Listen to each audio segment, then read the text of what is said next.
Hello friends, मैं दीपेश अग्रवाल आज आपको एक ऐसा टॉपिक बताने वाला हूं जो कई अधिवक्ता भी इस टॉपिक को यूज़ नहीं करते हैं। वो भी जैसे यदि किसी पार्टी ने आपको चेक दिया है, वो चेक बाउंस हो गया है।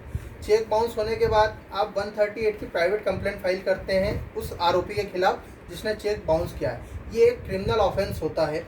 इसमें आपको मैं स्पेसिफिक बताना चाहूँगा, क्रिमिनल ऑफेंस की ये मेथड रहती है कि यदि क्रिमिनल खत्म हो जाता है, किसी कारण उसकी डेथ हो जाती है, तो वो अपराध वहीं की वहीं खत्म हो जाता है, कोई कार्रवाई नहीं होती है। ऐसी स्थिति में क्या होता है, ऐसी स्थिति में आपने जो केस लगाया है वो केस वहीं की वहीं समाप्त हो जाता है। आपका जो राशि रहती है, जो आपको वसूलनी रहती है, वो वहीं की वहीं डूब जाती है और आपके जो अधिवक्ता हैं वो हाथ खड़े कर देते हैं कि नहीं, अब इसमें कुछ भी नहीं हो सकता, आपका काम खत्म हो गया।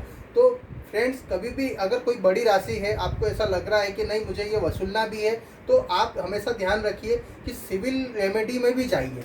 आप 138 का केस लगाते हैं, इसके साथ साथ मनी सूट फाइल कीजिए वसूली का, क्योंकि मनी सूट एक ऐसा सूट है, सिविल सूट ऐसा सूट है जो आरोपियों के खत्म होने पे या पक्षकार के खत्म होने पे नहीं मरता है, खत्म नहीं होता है। उसमें उसे कहीं ना कहीं वसूली होती है उस व्यक्ति की मृत्यु के बाद। उसमें उसकी संपत्ति से वसूली होती है, उसकी संपत्ति जहाँ जहाँ गई है वहाँ से आप वसूली कर सकते हैं, लेकिन हम ऐसा नहीं करते क्योंकि हमें इसकी जानकारी नहीं होती है। तो आप हमेशा अपने अधिवक्ता से जब भी इस बारे में संपर्क करें, उनसे बोलिए कि हम 138 का केस लगा रहे हैं, इसके साथ साथ आप सिविल सूट भी लगाइए, क्योंकि 138 का केस अगर आरोपी बीच में किसी भी कारण डेथ हो जाती है तो आपका केस वहीं खत्म हो जाता है। और एक बात विशेष ध्यान रखिएगा, सिविल सूट की जो लिमिटेशन रहती है मनी सूट की 3 साल रहती है। अब ट्रांजैक्शन, यदि आपने ट्रांजैक्शन से 3 साल के अंतर्गत सिविल सूट फाइल नहीं किया तो फिर किसी भी स्थिति में आप उस व्यक्ति से वसूली नहीं कर पाते हैं।